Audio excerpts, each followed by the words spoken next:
Who Gets to Decide? A liberty-based podcast that brings a little piece of sanity to a confused society drowning in a culture of craziness. And here is your host, Seth Martin. Well, all right. What's up, everybody, and welcome to another episode of Who Gets to Decide. This is episode 631. I'm Seth Martin, your host. Thank you for joining me this evening. Glad you're here and always happy you're listening. Before I forget, I want to say Merry Christmas to everybody. I hope you had a wonderful Christmas with friends and family and were able to travel wherever you went to safely. And I hope everybody has just a wonderful 2026 coming up. So with that, what I wanted to do, this is a continuation of the last couple of shows. Took a few days off there during the holidays. We were talking along the lines of how did we get here, right? How did we get to this place where, like Tucker likes to say, America hates itself. We're critical. I'm critical of America, but I'm critical with regards to our founding and how we've strayed from that. But there are people that are very critical of America because they say it's a racist country, or that we were founded in slavery, or that the entire success of America is due to slavery, and all this kind of crazy talk. I consider it to be crazy talk. And what I wanted to do was wade into that. And we did in the last couple of shows. We talked about cultural Marxism last time with Dr. Tom DiLorenzo. And then before that, we talked about, the Marxist kind of what was called, what did Brzezinski call it? Psychological operations or active measures. The demoralization of America is what he called it. And this kind of helps us, in a negative way, get to this point where we don't like ourselves. We don't like our country. We're ashamed of its founding. We're ashamed of its history. And this is, to me, at my age, this is completely foreign to me. This is not the way I grew up in America. And a whole generation is growing up this way. And so the question really is what is the fallout from something like that? What does that create for future Americans to have just a massive group of people with a history of America that's, one, not accurate, but two, kind of leads people to be overly critical of our founding. One of the things I thought was interesting in this is how people are critical of America, talking about how we killed all the Indians and took all the land from the Indians. And certainly there was some expropriation that took place there. But the numbers are way, way overblown from what people have been taught. The vast majority of Native Americans died from disease that was brought over from the European settlement. And this was not intentional by any stretch. This was unknown at the time. I mean, people didn't know about diseases. They didn't know that you could import diseases into another place and wipe out an entire group of people. And yet this is mostly what happened when Europeans settled in America. And I've read in some instances that the number of Native Americans actually murdered by newly retransplanted settlers is more along the lines of about 10,000 total, which is not very many, really. That's a fraction of what Israel, for example, has killed in Gaza. So, just the history of America is way overblown. There's people taking advantage of. Revisionist history is usually a good thing, but this kind of revisionist history is actually misleading and it's not true. And it's causing a whole generation of Americans to hate their country, which is very, very bad and doesn't bode well for the future of America. So I wanted to talk about a big one today. First of all, you need to know, and most of you probably already know this, but the left especially is very, very big on this dichotomy of oppress versus oppressor. And this drives their whole worldview. And slavery in America is a big part of that. So I want to I want to play something from John Stossel. John Stossel does great work, and I want to expound on it a little bit, but he's got some great interviews here that we can draw on. And I just want to just take this opportunity. If nobody listens to it, maybe, my kids will listen to it one day or something, to know that this is just not true about America. So without further ado, I want to go ahead and you can see here, we got Joe Biden on the screen. This is going to be one of these little montages that you hear people put together from time to time, where they'll say Democratic talking points just over and over and over again. And this is part of the strategy, by the way, is to just bang away at some phraseology that preying on people and their lack of knowledge about history, their lack of knowledge about our particular history and certain aspects of our history. Without further ado, let me jump into this John Stossel clip, and we'll start with it.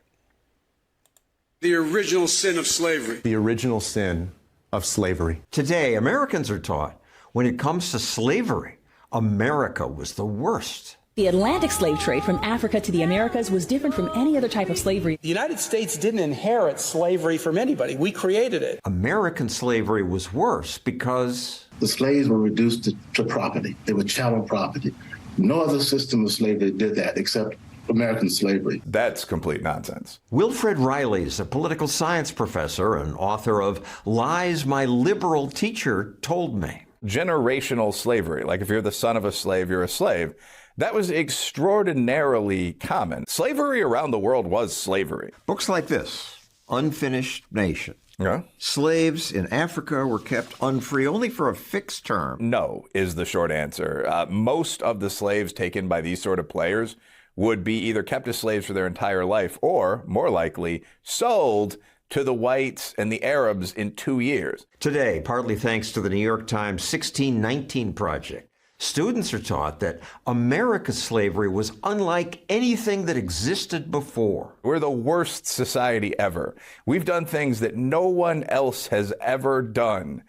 And sometimes there's nothing wrong with acknowledging your historical mistakes. I mean, I'm Black, Irish, a bit Native American, at least per the family lore. I mean, those are three peoples that have experienced a great deal historically. Nothing wrong with acknowledging that. But it's extremely odd to focus only on the negatives of your society and to exaggerate those. Americans. All right. Yes. In short, I agree. Yeah. First of all, this coming year, America is going to be 250 years old. That's barely old enough to have all this history. Any Christian, for example, can read the Bible and in the New Testament, where you read parables and things like that where they talk about slavery. A servant in the Bible is a slave, okay? And so slavery, to think that America came up with the idea of slavery is just, it's really just ignorant more than anything. But what is the source of this ignorance? We're going to talk about that in a little while. How did people come to learn this? In short, who runs the schools? The government. Why does the government want to teach us certain things about the history? Well, presumably because it helps them control the population. It helps them manipulate the population into doing things or believing in things that it wants us to believe in. There's a number of different reasons why the history is taught the way it's taught, but the most important thing is we don't have a free market in history, right? We don't have a free market in much of anything other than flat screen TVs, as far as I can tell. But because we don't have a free market in history, the government pretty much gets to decide what the official history is. If you win a war, whoever wins the war gets to decide what the official history is. I mean, everybody pretty much knows this. And so, there's a reason, though, that blacks and especially want to be, it's not that they want this, the government wants to keep this narrative going around blacks, mainly to manipulate them and to have them believe that the system is against them or this, that, and the other thing.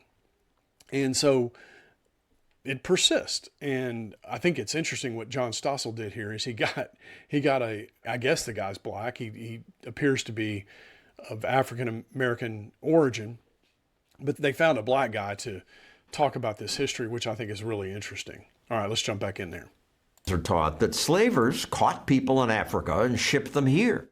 But few were taught that most slaves were not shipped to the United States. Between 10.7 million and 12 million slaves from Africa went to the New World. We got a little under 400,000. Under 400,000 out of 10 million. The extreme focus on slavery in the United States, why did that happen?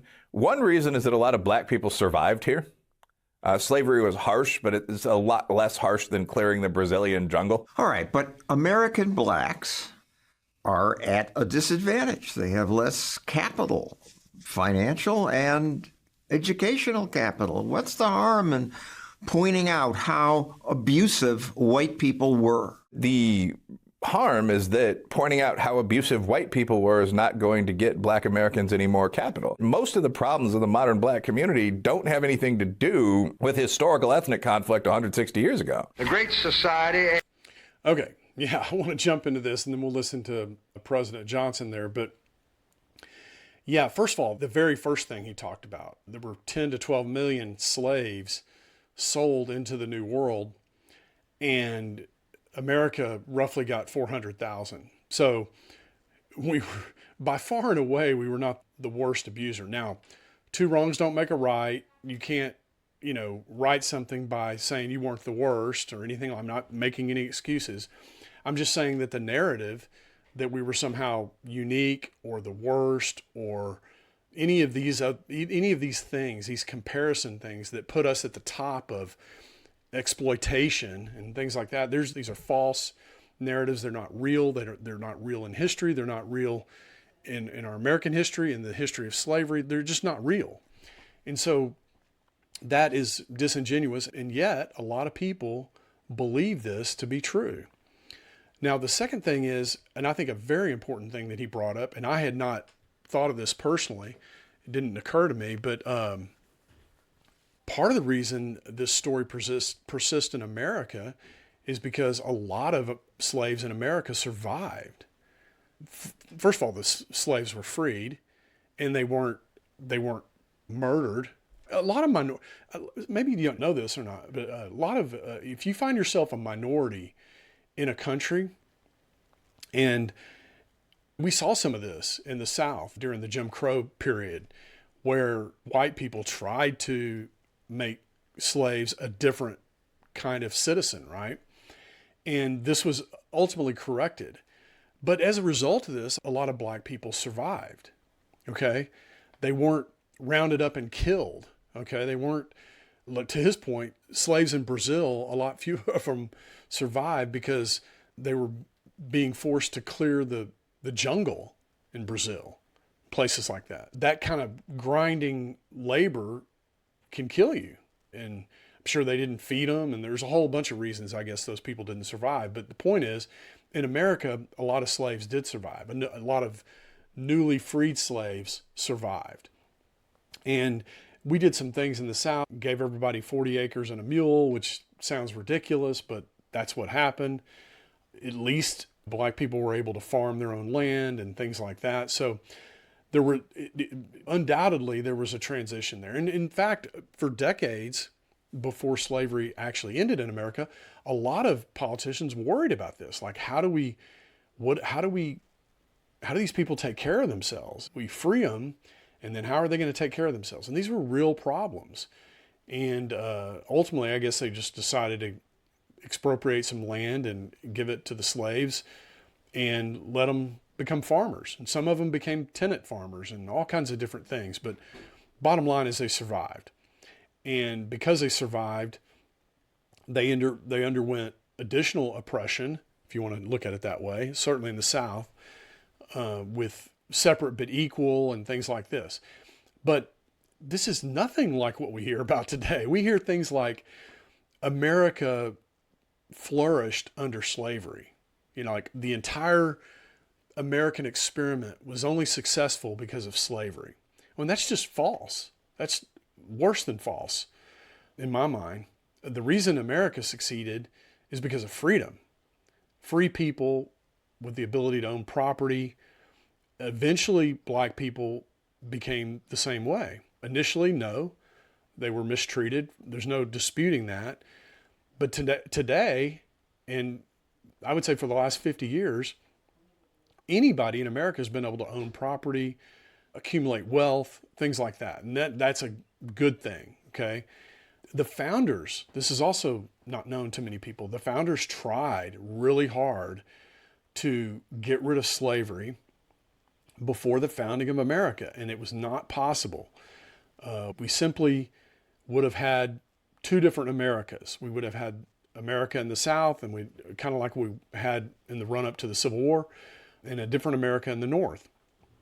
And the founders, people like Thomas Jefferson and Benjamin Franklin and people like that wanted America to be wanted the continent to be a single country. And it just was not possible to do that and exclude slavery. It just wasn't. And that's unfortunate, but that's the real history. All right, let's continue here. Asked not how much, but how good. Riley says most of the problems began when welfare began. Crime in the black community, every time I've tried to break this out, increased about 800% between, say, 1963 and 1993. Racism didn't increase between 1960 and the modern era. You're looking at the impacts of the Great Society, the welfare programs. Riley argues it's better to teach the truth, that almost every society had slavery. The Aztecs, the Persians, Egyptians, Greeks, Romans, Vikings, and most of all, the Arab world. The Arabs were probably history's premier slave traders. Sometimes they captured poor whites from Slavic countries. The Muslims, many of whom were dark-skinned or even black, took so many blonde slaves out of this region that they gave the word slave to the global slave population. Many slaves were forced into harems. Sexual slavery was very much a part of slavery. Like if your group was defeated in war, the men would probably just be killed or they'd be sold as farmhands. The women would often be sold as harem girls or prostitutes. More than 1 million Europeans were enslaved, but Muslim slave traders took more people from Africa. The Arabs targeting Africa took out about 17 million people. The British and then the Americans were the rare people who moved to abolish slavery. So yeah. Okay, before we get into that, yeah, can you believe that? The Arabs took over 17 million slaves. That is incredible. That's a huge number. And notice that the Arabs really didn't have a modern society until really only in the last 30 or 40 years. So even though they took all those slaves, they didn't do anything with it. So the whole idea that slavery built America is just on its face absurd. That one really bothers me because it tends to undermine the idea of free market and capitalism and these things that we know work, but people that don't like those things decide to try to undermine those ideas by saying that slavery was somehow the cause of the success of America, and that's just not the case. But yeah, the word slave came from the Arabs enslaving white people in Slavic countries. That's where the word slave came from. This is just, I don't know, man, this is one of those things that is so divisive, and it keeps black people hating white people, which is really, really bad. Because as we know, all of us are human beings, and all of us should be treated as such. But if you can somehow make one race, the problem in some equation, then you can perpetuate this guilt. And we see this in a lot of white people, right? We see white people, this a few years ago when Biden first became president, I saw white people on videos kneeling before black people, asking for forgiveness and saying they were sorry, when they themselves hadn't done anything. But it was just this guilt that people were being just abused with, thrown in their face and things like that. I mean, the idea of reparations is absurd. Nobody today has ever owned any slaves. Nobody alive today has ever been a slave. And yet they want people alive today that have never owned slaves to pay people, primarily black people, that have never been slaves. These are just absurd ideas. And yet this type of thing is just constantly used to bludgeon Americans with. All right, let's continue. The British Navy, in a story almost no one now knows, sank something like 1,600 slave ships. It freed 150,000 people that were enslaved at the time. Because the Brits objected for moral reasons. Yeah, they'd had enough of it. Saudi Arabia only abolished the slave trade relatively recently. Well, that's another inconvenient fact, right? The Global Slavery Index estimates that even now, although slavery is officially illegal, there are more than 700,000 slaves in Saudi Arabia. Where there were no Westerners, you'd have a lot of slavery for a long time. And you do. American slavery was horrible, but it wasn't unique. Our culture would be healthier if we learned about that. And schools dwelling on America's evils hasn't helped Americans get over them. Gallup polls show that after schools started focusing on oppression, race relations got worse. The idea of generational slavery, the idea of slave trading, none of that was unique to America. And another thing, you don't need radicalism to critique the worst excesses of an existing system. All you need is incrementalism and honesty. In a few weeks, I'll post a video about another of Riley's myths, the claim that before Columbus, the native people were kind stewards of the environment. I know every rock and tree and creature has a life, has a spirit, has a name. John Stossel is just awesome. Yeah, that's something that Tom Woods has written about, is that the Native Americans were not necessarily great stewards of the environment. Now, it's true that once the white people came into North America and brought guns and more advanced weaponry, that the bison population plummeted. But the Native Americans got guns and stuff too, and were over hunting the bison. It wasn't just the white people. So this is just a falsehood that people tell. And I think one of the most important things he brought up there, let me just see if I can back up and see where the graph is this graph right here. It's funny because I remember when Barack Obama became president, pretty early on, all of a sudden everything was about race, I noticed. And I remember asking my dad, have we become more racist here recently, or what's the deal, And a lot of people were thinking this. And Barack Obama's administration intentionally started to stir up race situations, and noticed that race relations didn't get any better.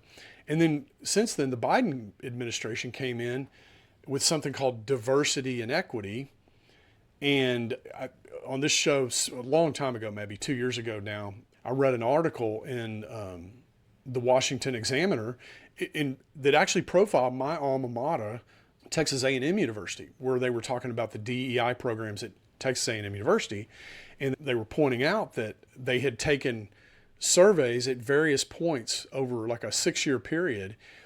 And the more diversity, equity, and inclusion programs they implemented, the less black Aggies felt comfortable about being at Texas A&M. So these programs don't work. They don't help anybody. There's nobody that's helped by it. And in fact, it makes people more suspicious of each other and each other's race. So these are just bad ideas. They don't help. They're not doing anybody any good. They're false, a lot of them. They're not based in any kind of reality. It's somebody's central planning idea or whatever. That's not based in any kind of principle. And so it doesn't have the intended results. But they persist. The 1619 Project is another one. We talked about that a couple of years ago.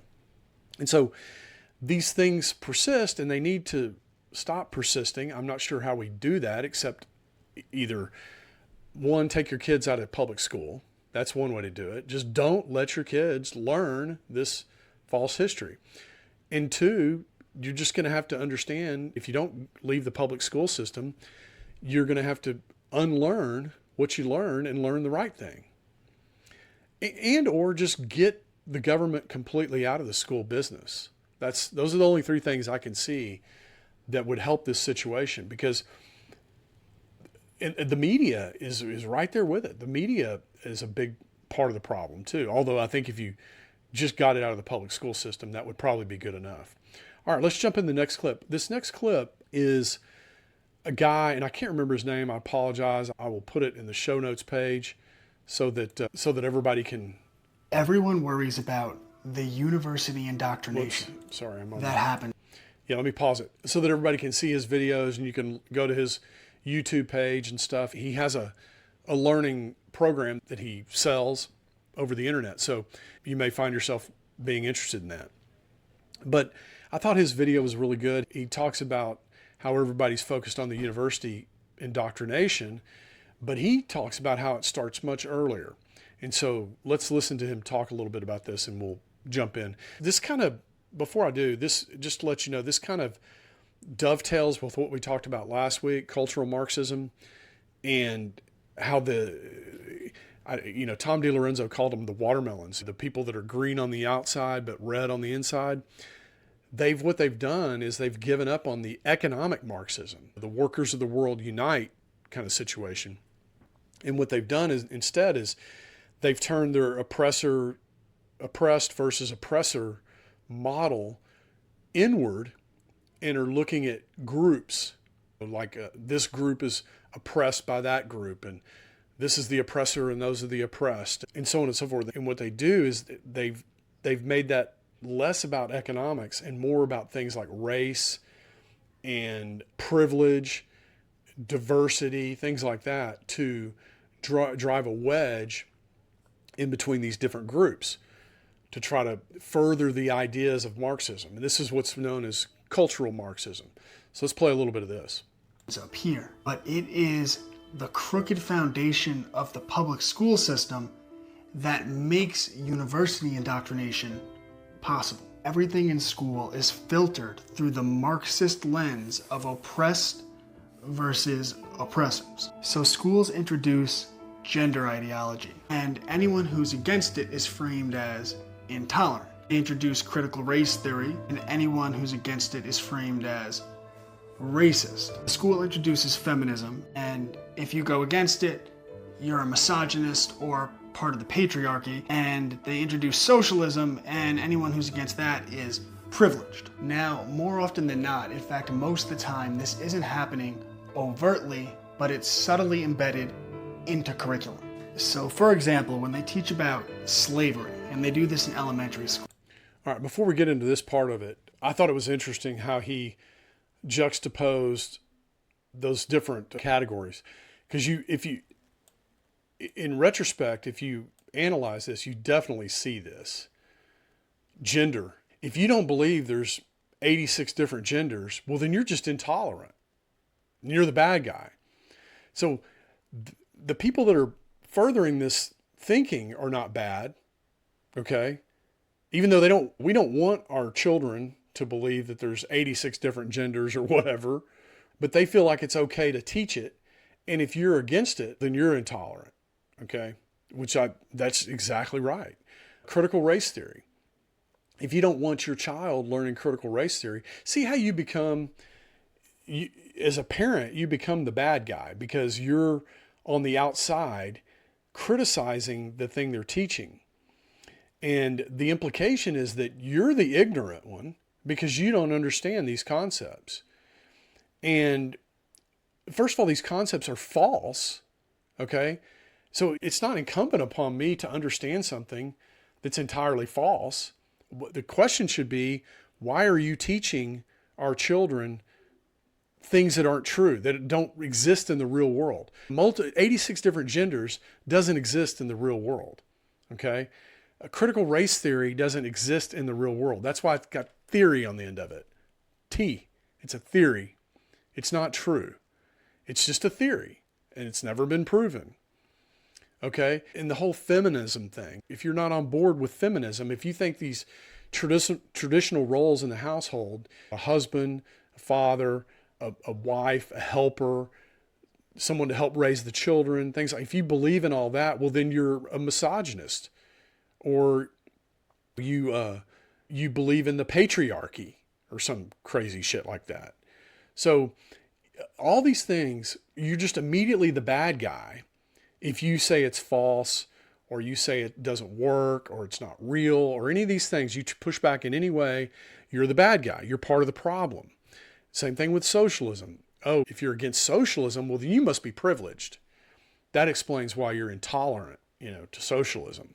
No, socialism doesn't work. And a big part of why governments killed 180 million people in the last century is because of socialism and communism. Yeah, why are we teaching that? We should only be teaching it to the extent that we want to convince people or persuade people, maybe is a better word, that it doesn't work and we shouldn't be involved in it. All right, let's continue. Now, more often than not, in fact, most of the time, this isn't happening overtly, but it's subtly embedded into curriculum. So, for example, when they teach about slavery, and they do this in elementary school, they teach that the U.S. had slavery, that people were stolen from their homes, that there was abuse, mistreatment, and we all know this. Everyone agrees that slavery was a really bad thing and there shouldn't be slavery. But they don't teach that the United States had banned slavery in 7 states when the rest of the world had only banned it in 7 countries. Okay, this is an interesting fact, and these are things that I've known before, but the reason I picked this video is because these are things that they use this information, the opposite of this information, to bludgeon people with, to convince them that something that was actually wasn't, and that, again, that you should be ashamed of America. You should be ashamed to be an American. You stole this land from the Native Americans. You populated it with slaves, and the slaves built up America, and you got all the rewards on the backs of the slave. This is the story. And meanwhile, the story about liberty and freedom and property rights and all these things that actually made America great, these things, just people forget about those. In fact, they don't even know. You talk to people about property rights and they come at you with, oh, that's like the old plantation kind of mentality or something. They'll come up with some slave saying or talking point to make it sound like property rights aren't good. And then the elites play right into this, right? They come out, they openly talk about how you'll own nothing and you'll be happy. And meanwhile, people aren't happy, okay? Have you noticed that young people are not able to get homes and they're not happy about it? They're not happy at all that they can't afford a home and start a family and get on with their generation. So these quote unquote facts are very, very damaging to real things about society. And it's just kind of an interesting yet diabolical thing that we have going on, mainly in our schools and even in the universities. Unless you're studying something like engineering or computer science or something like that, if you're studying history or economics in a university, you're probably learning the wrong thing. 7 states when the rest of the world had only banned it in 7 countries. Look at some of these countries, by the way. So at the time America banned it, Switzerland, we don't hear any horror stories about Switzerland. Iceland, Sweden, all we hear is nonstop praise about Sweden from Bernie Sanders. We don't ever hear about how they had slaves longer than we did. Japan, you don't ever hear any complaints about these countries. Only America. America's the lone boogeyman in the whole world. It's just absurd. 7 states when the rest of the world had only banned it in 7 countries. So in 1776, 90 to 95% of the world was actively practicing slavery. And this was the norm on every continent. And in spite of this, Thomas Jefferson tried to get slavery abolished in the original draft of the Declaration of Independence. And in 1833, England abolished slavery. The United States did in 1865, and the rest of the world followed that. Okay, look at this rest of the world list here. Lebanon, 1931, Syria, Jordan, Iran, Iraq. All these Arab countries really held on to slavery a long time. Why? Why did they do this? Okay, this is another important thing to realize. Why did America and England get rid of slavery first? This is interesting. See, the Industrial Revolution started in England. okay, and quickly moved to America. Once people figured out that you could take labor that you paid for and mix it with capital, i.e. capitalism, that's what capitalism is, then all of a sudden you could increase productivity to the point where nobody was even thinking about slaves. In fact, slaves marginally were a very expensive enterprise. It was actually quite costly to have slaves, at least in America. And so when the Industrial Revolution hit, people were like, we don't even need slaves. It just became, there became no good reason to even have slaves. That's why the focus became, how do we set them free? How do we manage that in a way that doesn't create just massive poverty and suffering of these human beings? And this is just not part of the story of America, which is unfortunate, because I think it really is intended to make America look like a heartless capitalist, like we don't care anything about anything except profits and our standard of living or anything like that. Those things, having profits and high standard of living and all, that's what enabled the West to be the first to get rid of slavery. Notice who the last were. The people that were still living in the 7th century, okay?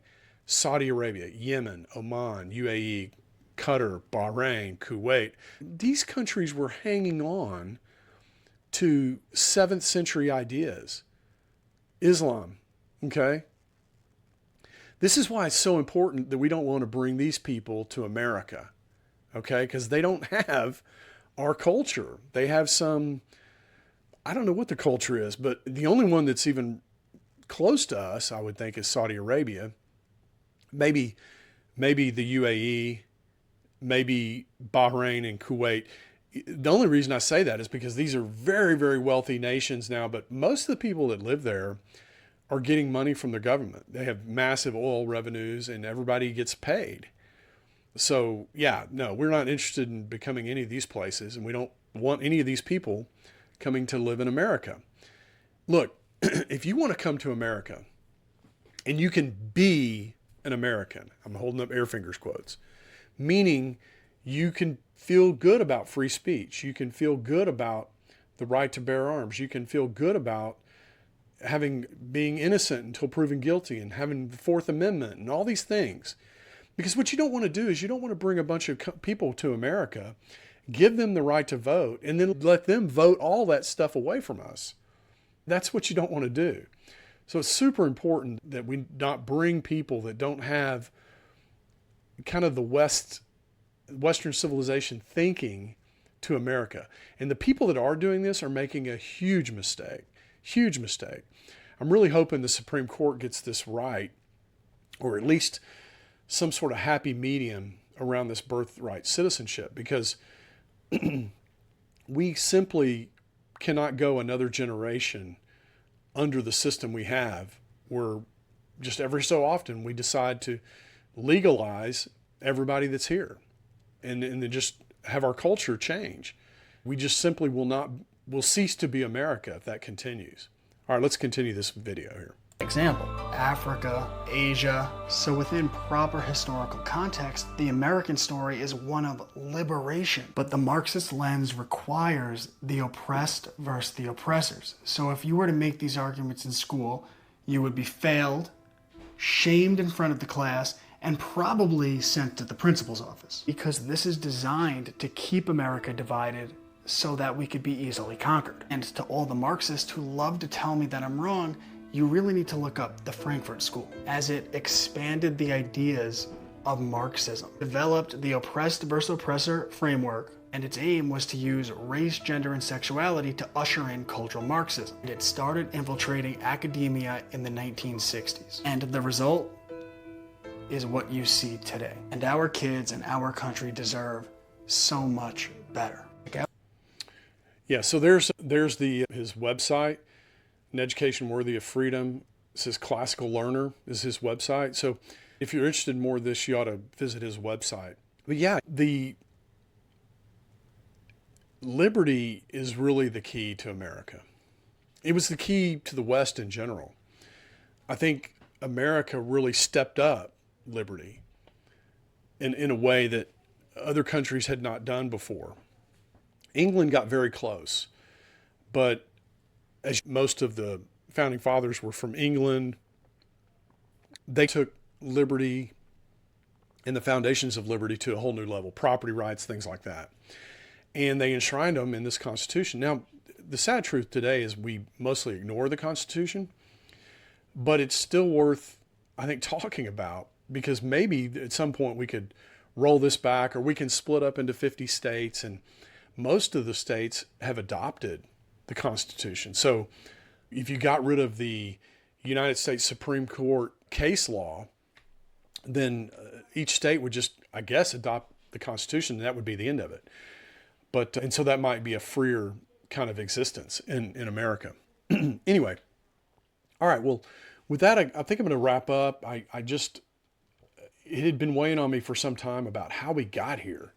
How did we brainwash so many masses of people into believing that America was somehow just an awful country?